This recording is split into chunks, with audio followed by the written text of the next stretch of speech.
What we got behind us is a car that's been with us for a couple of years now.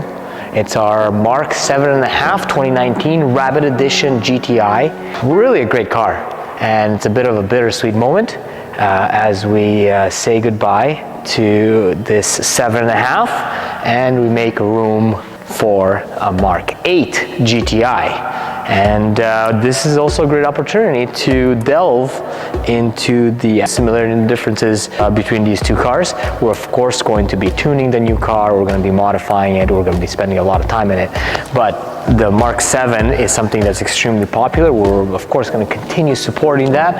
And then you guys will see the Mk8 and we'll be able to talk about that. So the big change in the facelift, of course, is the 7-speed transmission, some of the cosmetic changes, but really the 7-speed transmission is one of the reasons why we got this car to do development, and we put on a good 15,000 miles, 20,000 almost miles of development on the car.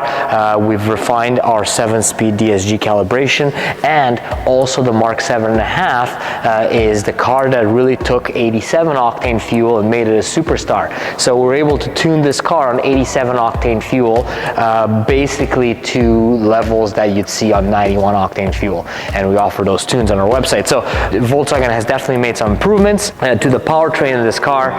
The chassis has also been very good. So in the Rabbit Edition you got the big brakes that came only in the Performance Edition in the early years.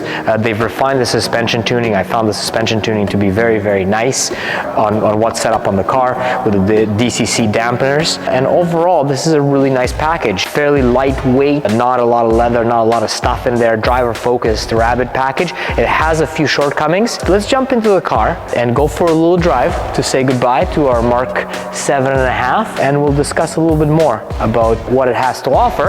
And then I'm super excited to drive this back to back for incoming Mk8, and then we'll give you guys kind of an introduction to that car. This car Volkswagen has really refined for the Mk7 generation. I feel it's a great iteration of the car. It still has the analog cluster, which I like, and unfortunately we're gonna have to give up for the new car. Of course, all the buttons are gone in the new car, so we'll see how that is. But you know, one of the things that I wanted to talk about is the dynamics of the car, and the dynamics of this GTI are actually very good. Had a 2015 Performance Edition car, and this is a better car dynamically. It's got the DCCD dampeners, and the modes are well aligned. The engine is nice and responsive. It's similar to the 7 versus the 7.5, but one thing that it does do better is that it takes the lower octane fuel and we can make pretty much as much power, and then it's got this 7-speed DSG transmission, which is it's a better transmission than the 6-speed. I have to say, it shifts smoother. We were able to tune it. Even the tuning is more intuitive, and just the overall transmission is better, the 7-speed. It also makes gear selection a little bit better because we've got 7 ratios instead of 6. So in D and Sport, we managed to dial this in really nicely.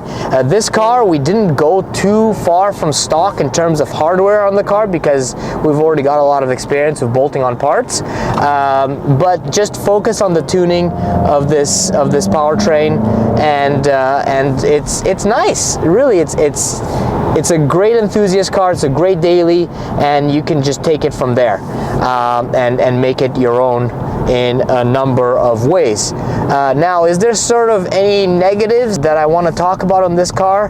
The biggest negative that's always been a nagging thing with the GTIs, and this dates back all the way to our Mk6. Certain GTIs, you can disable the stability control fully, and certain GTIs you can't, depending on the ECU and ROM and ABS module you got in there. So this one, you can't fully disable it. Our 2015 Mk7, yes, I could fully disable it, and this one, not so much. Now, is that a big deal?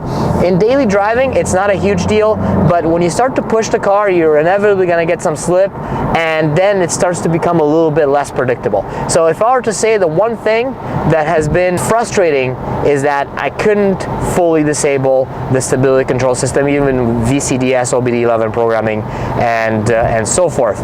So of course we added power with our tune, and that made things a little bit worse in terms of that.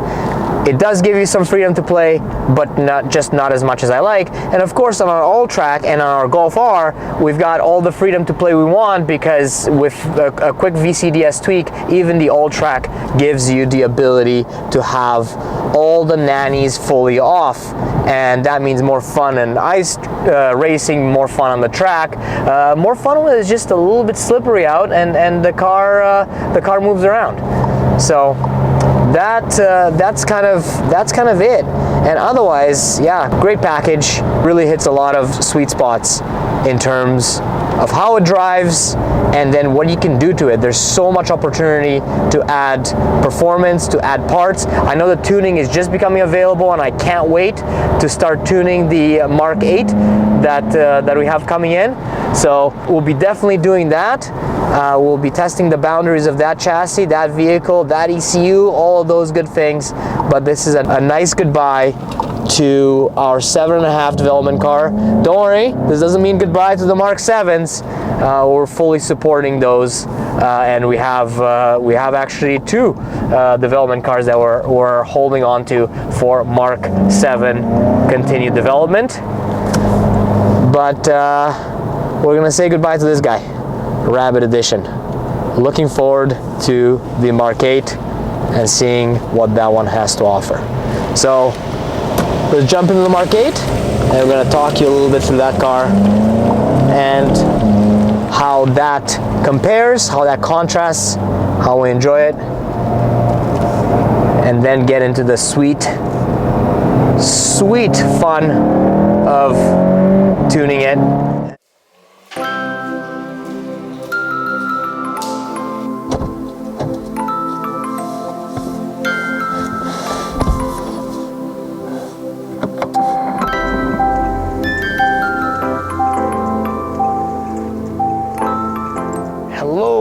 And welcome. So we left the Mk7.5 at our friends at Capilano, North Vancouver, Volkswagen, and here we are with our new to us development, the baby of the Stratified family, the Mk8 GTI. Now, we've had this thing for about a week and have managed to put quite a few miles on it, over 500 miles, mostly smiles of driving. So what I'm gonna do is first I'm gonna start with talking about the car, talking about the driving, talking about the differences between the Mk7 and this one. But you know, that's a lot of that is covered. So quickly we're gonna just jump into modifying it, into what we do best, into improving the car and extracting more from it. So, you know, the exterior, this is what they call the poverty spec, if you will. So this is a base model. It's a 2023 base model, which means that it comes with really not very good looking 17-inch wheels. We're gonna be dealing with that. It comes with all season tires, some sort of an Eagle Sport. Yeah, Goodyear Eagle Sport tire. They're actually not too bad. They're very fresh on the car, and that always makes a tire feel good. Other than that, you know, there it is. It's in silver. It's a DSG car, so it doesn't have a bunch of additional features. We have the E888, the Evo 4 or the Gen 4 in here. A lot of things are instantly recognizable in this engine. So first of all, it didn't even come with an engine cover. It's kind of funny that they did that. They did that because there was this coolant hose that would be damaged by the engine cover. So straight from the dealer, it didn't come with an engine cover. That's okay. It wasn't a very pretty one. We've got our coil packs, which look very similar. We've got our intake, which looks very similar similar again. We've got the manifold that we're very familiar with, and it still has the bosses for port injection for MPI, so that is already a good sign. We've got very thin oil in here, 0W20, which we will be changing with something a little bit better suited for more aggressive driving. We've got an ECU that they've tried really hard to prevent you from touching at all, so it's got these kind of safety pins in there, so when we do need to change the harness or modify the harness, for example for adding MPI, that's going to be something to deal with. We've got an HPFP that looks a little bit different, but from what I heard, the Autotech internals or similar internals do fit into this one. Of course, we're going to be testing that out. We've got a brand new turbocharger in there, and it does pull pretty strongly, so if I were to compare this car to a Mark 7 in terms of power, it does pull stronger than a Mark 7.5. It will do even more so when tuned, so really looking forward to that. That kind of covers what I want to cover just to the front of the car.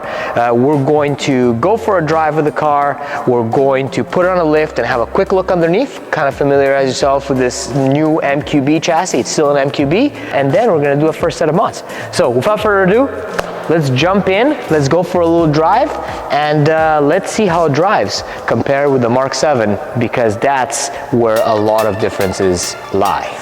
All right, so here we are. We're in our Mark 8 GTI. So the first thing you'll notice for you GTI owners that have had these cars just like we have over the past, well, there's a bunch of touch buttons here.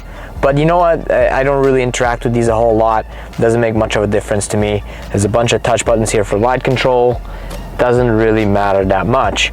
Now, you saw what I had to go through in order to set this car up to how I want it. Every time I start the car, I go through turning off the stability control. The car is really very good without stability control, and it's not fully off. We'll go over that when we drive. And then I have to go through this mode and just reselect the sport every time, because if I don't get the crackles, the pops and bangs, and those add to the experience. On top of that, they add to the engine braking, so I actually like better how the car drives. And if you shut it off, turn it back on, even though you're still in sport mode, they're not enabled. This is actually a bug that we also found on the Mark 7. Nothing new there. So let's go for a drive. First thing you notice, you got a little nub instead of your lever. That sucks for me because I like to drive this car a lot in manual mode, and it's in sport mode now, but I like to just engage manual mode. I feel that the driving experience is better, it's more engaging, and when I'm doing a sharp turn like I'm about to do right here coming out of this parking lot, and then I turn the steering wheel like this, now my paddle is awkwardly flipping around and they're not big enough on the GTI. We're gonna get some Golf R paddles on this thing to make it a little bit better. You can get extensions as well, but here is where that lever would have been a real great help, and perhaps this is not covered as much by the journalists. They focused a lot of the touch interface, but I think that the lever should have been here. The space is for it there, and this little nub just becomes useless once you put it in gear. What this car has done better than the previous ones is just hone in the front wheel drive understeer. Look at this. I'm able to go around that corner almost flat out. I know the car's not making additional power right now, but the ability to put the power down like this for a front wheel drive car is really, really impressive. It does use the limited slip diff to manage that, but you can stand on it like this. Wet outside. This is the poverty spec car, and I can just stand on the throttle in a corner and the front end will comply and will go around that corner. A lot of people have also mentioned that the car has stability control fully off. As you can see, I've got it fully off selected in the dash. However, it is not fully off. And here we go.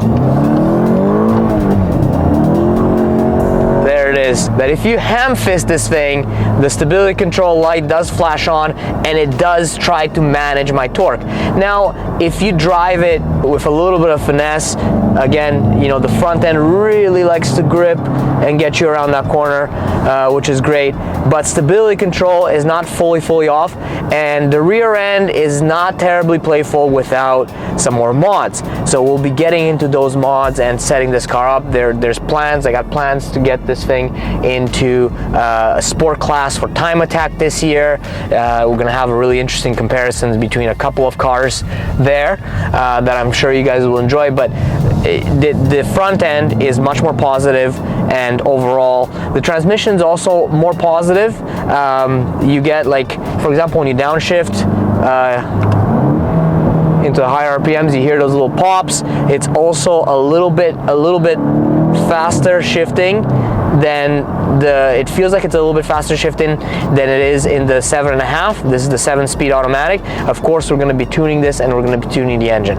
So I think this summarizes the driving experience of the car. There's definitely been improvements in the dynamics, and especially how it puts power down coming out of corners.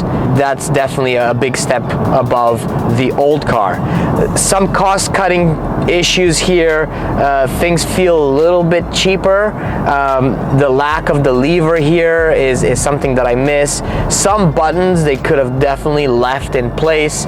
Again, little details here on the armrest and all that. I feel that there's been a little bit of cost cutting, but I'm glad that the R&D has gone into making this a better handling and better driving car, and we're going to find out how that all changes, hopefully for the better, and hopefully these systems continue to offer us the kind of front end grip that we saw back there when we up the power and when we allow this car to rotate a little bit more and we change some of the geometry settings.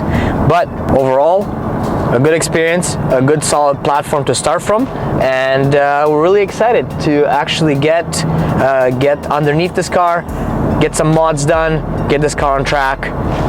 So let's pull it back into the garage and do a couple of nice and easy mods that I'm sure a lot of you guys are already thinking about, maybe I've already done, and I'm sure you'll enjoy.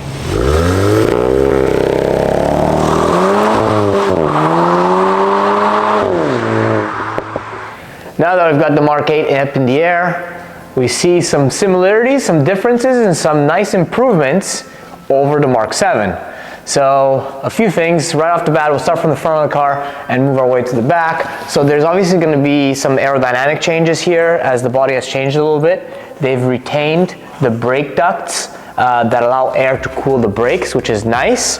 These are the brake guides from TTRS, I believe, and then they'll just be able to snap on to the control arm once you remove these plastic aerodynamic pieces and provide even more cooling to the brakes, which are 340 millimeters, and they are big. Nice to see the return of the steel oil pan. So no more cracked oil pans. If you hit something small on the road, this is really nice to see. This is still an E888 motor, so it's still a cast iron block. You can see that it's a little bit of rust in here, which is normal on the iron block. Other than that, things look pretty similar. You've got your temperature sensor for your oil. All these GTIs come with the LSD, which is a Haldex-based type unit. So it's actually a clutch pack into the front axle assembly unit here. And of course, another piece that is nice and new, you can just hang off of it, is the aluminum subframe. So they went away from the steel of the Mk7 and returned to the aluminum, and some really nice casting pieces here. So this is a really delicate, it looks delicate, but I'm sure it's plenty strong piece. So that's really nice. Saved a bunch of weight, and it's nice to see that some of the cost cutting that we've seen in other areas of the car has translated into some real performance improvements. The rest of this is very much MQB. The motor, we haven't gotten too much into it, but we will.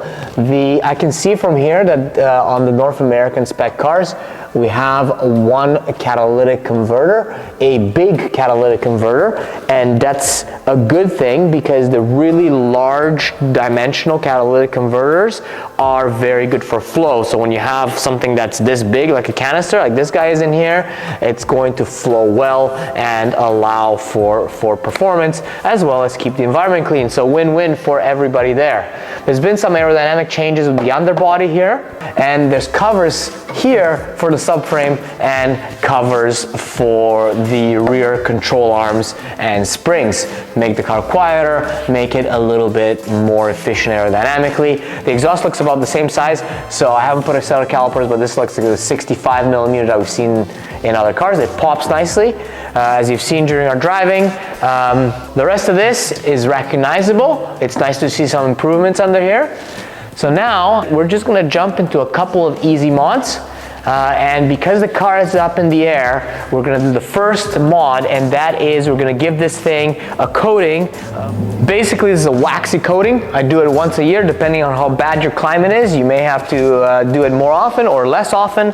And I'm just going to coat this, the stamped steel parts, and especially the rear end and rear subframe, because it prevents corrosion and it makes assembly and disassembly, suspension installs, parts installs, much easier, much nicer down the road. It's good when the car is almost new and you can get it on the body. So I'm just gonna jump right into that, and then we'll get on to a few more performance oriented mods. Well, so now we've driven the car, gotten used to it, sprayed and protected underneath, so it's time to do some performance mods. Now, because we have the poverty spec of this car, we have the 17-inch wheels. They got 17-inch wheels to fit over those brakes, so kudos to them. But I have the set of Apex wheels, 18x9 plus 42, from our good friend Andrew that used them to race on his Golf R. Andrew, if you're watching this, hi. And they have a set of 245s Continental. They're DW Extreme Contact, so they're a good rain and summer tire, not really so much a winter tire. These are an all-season tire, and they're of course 225 in width. So we're just gonna swap these wheels on, and we're gonna see first of all how it looks. I expect it to look much better, and then of course we're gonna see how it drives. I expect there to be a lot more grip, especially when it's a little warmer and a little drier. So let's get to swapping wheels. I know that a lot of people, that's one of the first things that they do to their car to modify, and rightfully so. Apex has wheels that are platform specific. So we will be using these, and then seeing how they fit, how they look, how they transform the car. Here's a comparison. You can see the width difference there. These are a little bit taller, but not too much taller. And another thing we want to find out is, what do they weigh? So let's take this OEM 17-inch wheel and tire to our trusty scale over here. So we are right at 46 pounds. 44 pounds. We got a lot wider. We got an 18-inch rim versus 17, and shaved 2 pounds per corner.